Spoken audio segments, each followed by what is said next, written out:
ನಟ ದರ್ಶನ್ಗೆ ಇನ್ಮೇಲಿರೋದು ಮಾರಿ ಹಬ್ಬ. ಬೆಂಗಳೂರಲ್ಲಿ ಗ್ಯಾಂಗ್ ಕಟ್ಕೊಂಡು ಸಿಗರೇಟ್ ಹೊಗೆ ಬಿಟ್ಟಂತೆ ಬಳ್ಳಾರಿಯಲ್ಲಿ ಆಟ ಆಡೋದಕ್ಕೆ ಆಗಲ್ಲ. ದರ್ಶನ್ ಸುತ್ತ 7 ಸುತ್ತಿನ ಕೋಟೆಯನ್ನ ನಿರ್ಮಿಸಲಾಗಿದೆ.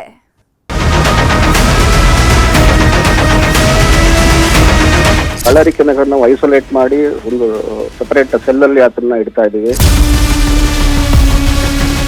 ಈಗ ಅವರು ರಕ್ತ ಸಂಬಂಧಿಗಳು ಮಾತ್ರ ಭೇಟಿ ಮಾಡಬೇಕು, ಜೈಲ್ ಊಟನೇ ಕೂಡ ಮಾಡಬೇಕು.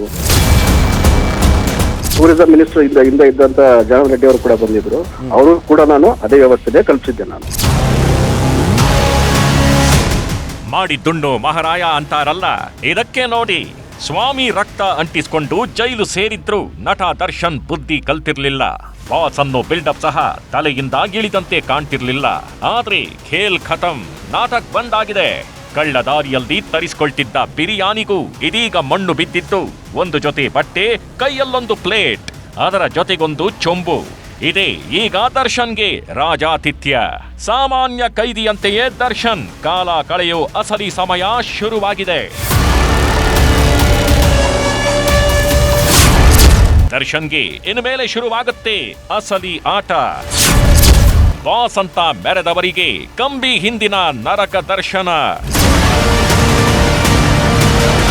ನಟ ದರ್ಶನ್ ಪಾಲಿಗೆ ಎಷ್ಟು ದಿನ ಒಂದು ಲೆಕ್ಕ, ಇನ್ಮೇಲೆ ಒಂದು ಲೆಕ್ಕ. ಬೆಂಗಳೂರು ಜೈಲಲ್ಲಿ ಹೇಗಿದ್ರು ಅನ್ನೋದನ್ನ ಎಲ್ರೂ ನೋಡಿದ್ರು. ಜೈಲಲ್ಲಿದ್ರು ನಾನು ಚಕ್ರವರ್ತಿನೇ ಅನ್ನೋ ರೇಂಜ್ಗೆ ಮೆರೆದಾಡ್ತಿದ್ರು. ಆದ್ರೆ ಇನ್ಮೇಲೆ ಇದೆಲ್ಲ ಆಟ ನಡೆಯಲ್ಲ. ಬಳ್ಳಾರಿ ಜೈಲಲ್ಲಿ ದರ್ಶನ್ ನರಕ ನೋಡೋದು ಖಾಯಂ. ಸೆರೆವಾಸ ಅಂದ್ರೆ ಹೇಗಿರುತ್ತೆ ಅನ್ನೋದರ ನಿಜ ದರ್ಶನವಾಗಲಿದೆ. ಯಾಕಂದ್ರೆ ಕಾರಾಗೃಹ ಇಲಾಖೆಯ ಉತ್ತರ ವಲಯ ಡಿಐಜಿ ಟಿಪಿ ಶೇಷ ಅವರೇ ಖಡಕ್ ವಾರ್ನಿಂಗ್ ಕೊಟ್ಟಿದ್ದಾರೆ. ದರ್ಶನ್ ಸುತ್ತ 7 ಸುತ್ತಿನ ಭದ್ರತೆ ನಿರ್ಮಿಸೋದಕ್ಕೆ ಹುಕುಂ ಮಾಡಿದ್ದಾರೆ. ಬಳ್ಳಾರಿ ಜೈಲಿನಲ್ಲಿರೋ ದರ್ಶನ್ರನ್ನ ಪ್ರತ್ಯೇಕ ಕೊಠಡಿಯಲ್ಲಿರಿಸಲಾಗಿದೆ. ಅಷ್ಟೇ ಅಲ್ಲ, ದರ್ಶನ್ ಮೇಲೆ 24/7 ಸಿಸಿಟಿವಿ ಕಣ್ಗಾವಲು ಇರಿಸಲಾಗುತ್ತೆ. ಜೊತೆಗೆ ಪ್ರತಿನಿತ್ಯವೂ ಸಿಸಿಟಿವಿ ದೃಶ್ಯಗಳನ್ನ ಶೇಖರಣೆ ಮಾಡಲು ಸೂಚನೆ ನೀಡಲಾಗಿದೆ. ಮುಖ್ಯ ವೀಕ್ಷಕರ ನೇಮಕ ಮಾಡಲಾಗ್ತಾಗಿದ್ದು, ಇವರೊಂದಿಗೆ ಹಿರಿಯ ಸಿಬ್ಬಂದಿ ವರ್ಗವನ್ನ ನಿಯೋಜನೆ ಮಾಡಲಿದ್ದಾರೆ. ಇನ್ನು ಮುಂದೆ ದರ್ಶನ್ ಪತ್ನಿ, ರಕ್ತ ಸಂಬಂಧಿಗಳಿಗೆ ಮಾತ್ರ ಭೇಟಿಗೆ ಅವಕಾಶ ನೀಡಲಾಗುತ್ತೆ. ಇವರ ಜೊತೆಗೆ ವಕೀಲರಿಗೆ ಮಾತ್ರ ದರ್ಶನ್ ಭೇಟಿಗೆ ಅವಕಾಶವಿದೆ. ಇವರನ್ನ ಬಿಟ್ರೆ ಸ್ನೇಹಿತರು, ರಾಜಕೀಯ ವ್ಯಕ್ತಿಗಳು ಜೈಲಿನ ಹತ್ತಿರವೂ ಸುಳಿಯುವಂತಿಲ್ಲ. ಬಳ್ಳಾರಿ ಕೆನಗರನ್ನ ಐಸೋಲೇಟ್ ಮಾಡಿ ಒಂದು ಸಪರೇಟ್ ಸೆಲ್ ಅಲ್ಲಿ ಅದನ್ನ ಇಡ್ತಾ ಇದೀವಿ. ಈಗ ಅವರು ರಕ್ತ ಸಂಬಂಧಿಗಳು ಮಾತ್ರ ಭೇಟಿ ಮಾಡಬೇಕು, ಜೈಲ್ ಊಟನೇ ಕೂಡ ಮಾಡಬೇಕು.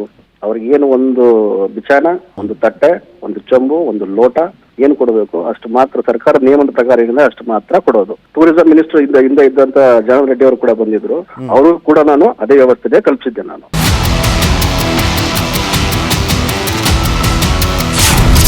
ದರ್ಶನ್ ಭೇಟಿ ಮಾಡೋದೇ ಕುಟುಂಬಸ್ಥರಿಗೆ ಟೆನ್ಷನ್.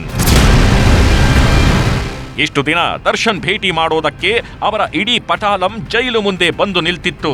ಅದರಲ್ಲೂ ದರ್ಶನ್ ಪತ್ನಿಯಂತೂ ಪ್ರತಿ ಸೋಮವಾರ ಮಿಸ್ ಮಾಡದೆ ಗಂಡನನ್ನ ನೋಡ್ಕೊಂಡು ಬರ್ತಿದ್ರು. ಆದ್ರೆ ಇನ್ಮೇಲೆ ಇದೆಲ್ಲ ಆಗೋದು ತುಂಬಾನೇ ಕಷ್ಟವಿದೆ. ಯಾಕಂದ್ರೆ ದರ್ಶನ್ರನ್ನ ನೋಡಬೇಕು ಅಂದ್ರೆ ಬೆಂಗಳೂರಿಂದ ಬಳ್ಳಾರಿಗೆ ಹೋಗ್ಬೇಕು. ಇಲ್ಲಿದ್ದಾಗ ಯಾವಾಗ ಬೇಕು ಆಗೆಲ್ಲ ಹೋಗಿ ಬರ್ತಿದ್ರು. ಈಗ ಬಳ್ಳಾರಿಗೆ ಹೋಗ್ಬೇಕು. ಹೀಗಾಗಿ ದರ್ಶನ್ ಪತ್ನಿ ಫುಲ್ ಟೆನ್ಷನ್ ಆಗಿದ್ದಾರಂತೆ. ಚಿಕ್ಕಣ್ಣ ಪಾಲಿಗೆ ಡೆವಿಲ್ ಆಗಿ ಕಾಡ್ತಿದ್ದಾರೆ ದರ್ಶನ್. ನಟ ಚಿಕ್ಕಣ್ಣಗೆ ದರ್ಶನ್ ಭೇಟಿ ಮಾಡಿದ್ದೇ ಈಗ ದೊಡ್ಡ ಗಂಡಾಂತರವಾಗಿ ಕಾಡುವುದಕ್ಕೆ ಶುರುವಾಗಿದೆ. ಸ್ವಾಮಿ ಕೊಲೆ ಮಾಡಿ ಬಂದ ಮೇಲೆ ದರ್ಶನ್ ಜೊತೆ ಚಿಕ್ಕಣ್ಣ ಪಾರ್ಟಿ ಮಾಡಿದ್ರು. ಆದ್ರೆ ದರ್ಶನ್ರ ರಕ್ತ ಚರಿತ್ರೆ ಬಗ್ಗೆ ಸಣ್ಣದೊಂದು ಸುಳಿವು ಇರ್ಲಿಲ್ಲ. ಆದ್ರೆ ಪಾರ್ಟಿ ಮಾಡಿದ್ರು ಅನ್ನೋ ಕಾರಣಕ್ಕೆ ಪೊಲೀಸರು ವಿಚಾರಣೆ ಮಾಡಿ ಬಿಟ್ಟು ಕಳುಹಿಸಿದ್ರು. ಆದ್ರೆ ವಿಚಾರಣೆ ಮುಗಿದ ಕೆಲವೇ ದಿನಗಳಲ್ಲಿ ಜೈಲಿಗೆ ಹೋಗಿ ದರ್ಶನ್ರನ್ನ ಭೇಟಿ ಮಾಡ್ಕೊಂಡು ಬಂದಿದ್ರು ಚಿಕ್ಕಣ್ಣ. ಹೀಗಾಗಿ ಮತ್ತೆ ಪೊಲೀಸ್ ಠಾಣೆಗೆ ಕರೆಸ್ಕೊಂಡು ವಿಚಾರಣೆ ಬಿಸಿ ಮುಟ್ಟಿಸಿದ್ದಾರೆ. ಪೊಲೀಸ್ ವಿಚಾರಣೆ ನಡೆಯುವಾಗ ಆರೋಪಿಯನ್ನ ಭೇಟಿ ಮಾಡಬೇಕಾ ಬೇಡವಾ ಅನ್ನೋದು ನನಗ್ ಗೊತ್ತಿರ್ಲಿಲ್ಲ, ಹೀಗಾಗಿ ಭೇಟಿ ಮಾಡಿ ಬಂದಿದ್ದೆ ಎಂದಿದ್ದಾರೆ. ಮೊನ್ನೆ ಜೈಲ್ಗೆ ದರ್ಶನ್ ಸನ್ನ ನೋಡಕ್ ಹೋಗಿದ್ವಲ್ಲ, ಅದಕ್ಕೆ ಅಲ್ಲಿ ಹೋದಾಗ ಏನೇನ್ ಮಾತಾಡಿದ್ರಿ ಏನು ಅಂತೆಲ್ಲ ಅದನ್ನ ಕೇಳಕ್ಕೆ ಕರ್ಸಿದ್ರು. ಸೊ ಹಂಗಾಗಿ ಅವ್ರು ಏನೇನ್ ಕೇಳಿದ್ರು, ವಿಚಾರಣೆ ಕರೆದಿದ್ರು, ಅದಕ್ಕೆಲ್ಲ ಉತ್ತರಿಸಿದ್ರು. ಇಲ್ಲ ಗೊತ್ತಿರ್ಲಿಲ್ಲ ಸರ್, ಅದಕ್ಕೆ ಈಗ ಗೊತ್ತಿದ್ರೆ ಮೋಸ್ಟ್ಲಿ ಗೊತ್ತಿರ್ಲಿಲ್ಲ, ಅದಕ್ಕೆ ಕರೆದಿದ್ರು. ಈಗ ಅವ್ರು ಏನೇನ್ ಕೇಳಿದಾರೆ ಅದಕ್ಕೆಲ್ಲ ಉತ್ತರ ಕೊಟ್ಟಿದ್ರು. ಒಟ್ನಲ್ಲಿ ನಟ ದರ್ಶನ್ ಸುತ್ತ ಈಗ 7 ಸುತ್ತಿನ ಕೋಟೆಯೇ ನಿರ್ಮಾಣ ಆಗಿದೆ. ಬೆಂಗಳೂರು ಜೈಲಲ್ಲಿ ಬಿಂದಾಸ್ ಆಗಿದ್ದವರಿಗೆ ಇನ್ನು ಮುಂದೆ ನರಕ ದರ್ಶನ ಆಗೋದ್ರಲ್ಲಿ ಅನುಮಾನವೇ ಇಲ್ಲ ಬಿಡಿ. ಬೆಳಗಾವಿಯಿಂದ ಚಂದ್ರಕಾಂತ್ ಸುಗಂಧಿ ಜೊತೆ ಸತೀಶ್ ಕನಕಪುರ, ನ್ಯೂಸ್ 18.